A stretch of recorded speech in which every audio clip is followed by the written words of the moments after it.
Hello, my name's Daniel and welcome to another Enneagram Mentoring Testimonial, and I'm here with Jane. Hello, Jane. Hello, Daniel. Thank you for having me. You're very welcome. You came to see me, or in fact we had Skype sessions, didn't we? This is the first time we've actually ever met. I know, and it's great, thank you. You came for sessions about 12 months ago online. Right. Yeah? Right? That's right. Okay. Really dark place at the same time. Dark place. Very dark place, yes. Okay. And we only did 3 sessions. We only did 3 sessions, and I've now transformed my life. I've gone and I've got new jobs, I've got new friends, I've got new interests. My world's just opened up. It's Fantastic. just an amazing. So what would you think the key things are through having understood your Enneatype 2? It was understanding my personality. Mm-hmm. It had never occurred to me that I was in the wrong. It never occurred to me that I was this horrible person until I understood and read about what an Enneagram 2 was. And I read it and I was horrified. I was that person.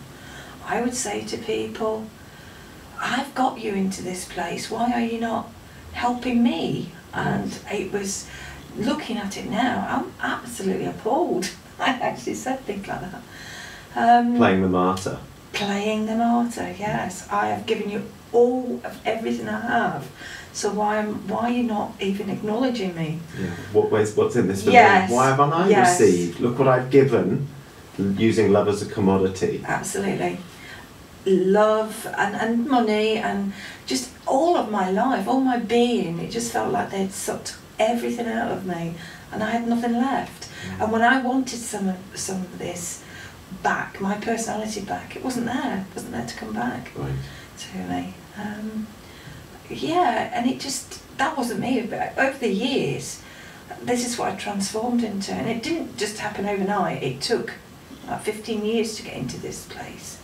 And right when I look back now, reflect on it, it was just the wrong relationship at the wrong time. Instead of sort of realising that yes, I've made a mistake and yes, I was at fault, I just carried on and played the martyr, as you say. Yes.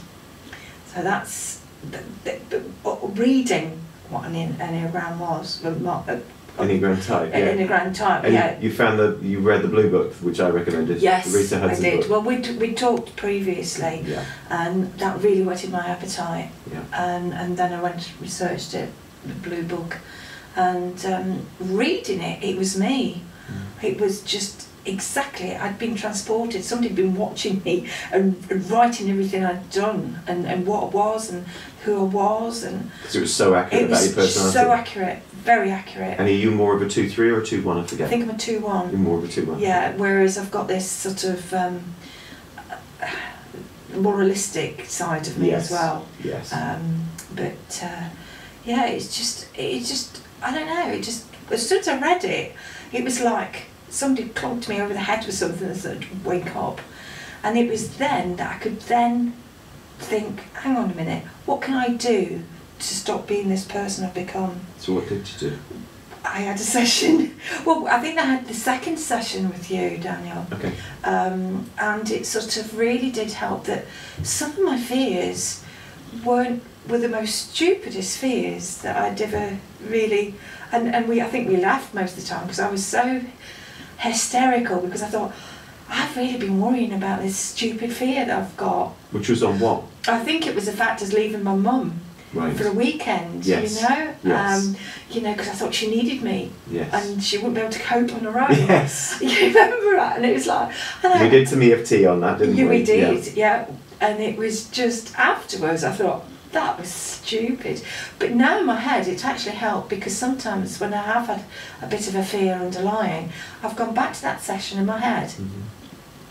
And I've sort of imagined going back through the tapping, but using, I can sort of see your face and sort of imagine what you'd be saying to me, and sort of doing sort of tapping, not physically but even in my mind. Brilliant, yeah, that can work. It has worked, yes. It has worked. It has worked because I can see your smiling face and you have the ability to smile, but it's not a laugh at people, it's a laugh It's a laugh because you understand it, I think. Okay. And you're thinking, you can see it all draining away from us. So a compassionate laugh? Yes, a compassionate laugh, that's the one. Compassionate smile, yes. Okay. Understanding that you're caught in your, what I call your wanting to get to be. Yes. Oh, but I need to help, I need to help, and everybody needs me, sort of like, and then going, okay, yes. Well, right, okay. But then realising, whoa, hang on a minute, if I don't look after myself, I can't possibly go out and help other people. So this thing, the transformation for twos, which is learning to self-love and to give to the self. And that was really difficult.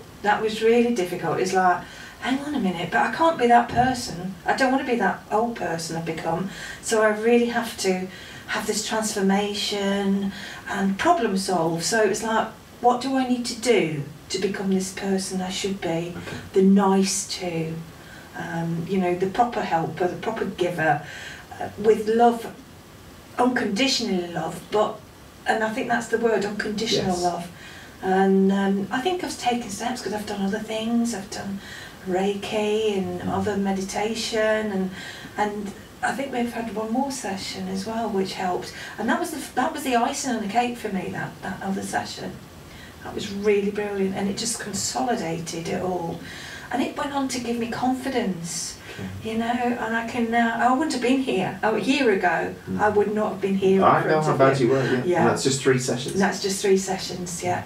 Whether it was my time for wakening up, and in some deep recess of my mind that had got to the stage where I thought, I've got to move forward. I can't just lie in bed all day, sulking, sort of fretting, worrying about me, how poorly I was. You know, I've got to get up and I've got to help other people. You know, if I'm just stuck in bed and doing whatever, I'm not helping. But getting out of bed was helping yourself. Yeah. You know, looking back, it was so difficult to get out of bed. It was so difficult to go downstairs, make something to eat, and sort of nourish yourself, let alone nourish your soul. So it was just. But you were at a place, I think, where you were getting to the end of your role within your work. It was. You'd done that for a long time. That was the problem. And you were off sick, weren't you? I was off sick for about a year almost, on and off. Yeah. But towards the end, it was sort of like 9 months off together. Yeah. But it was almost like that role. I wasn't right for that role, but I kept insisting I was. Things were changing, and I wasn't keeping up with the changes. And basically, the job was saying no. But I was saying, yes, that's what I've trained for. This is what I am supposed to be. And until the point of sort of retiring from that job and taking a couple of months off, and it sort of realised, and that couple of months off, I did a lot of research. We were still chatting online, even though I had the final session, we were still chatting, you were still there to support. But it was all suddenly thinking, hang on a minute, I don't feel so bad. I actually feel better now that I've actually sort of brought that chapter to an end. And now I look around and think, my world's my oyster.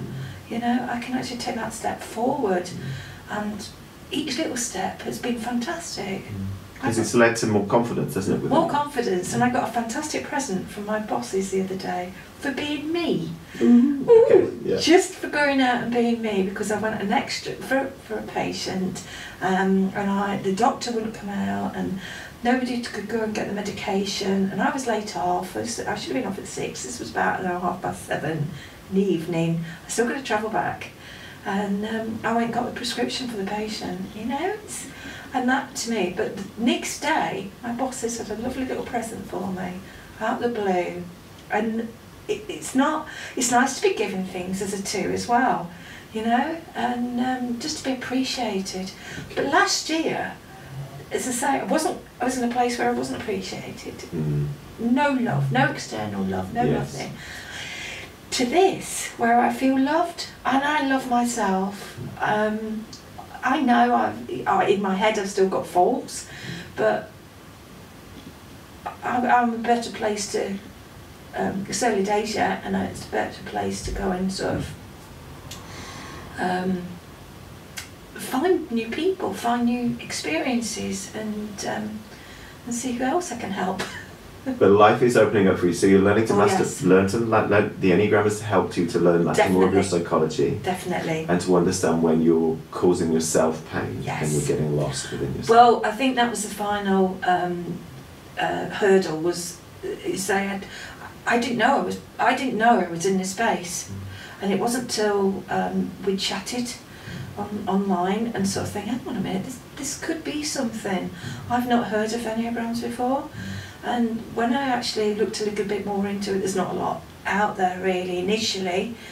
You couldn't find it on the internet and things, but it's only like the tip of the iceberg. But when you actually take it to your level and you find your own type. And also having a master that can direct you into that space where you need to be, and that's where you come in, Daniel, and that really has helped me so much, and I'm sure you've helped other people. Well, I know you've helped other people as well, and I know to what extent. So yeah. Bless you. Thank you very much, Jane. You're more than welcome. Thank you.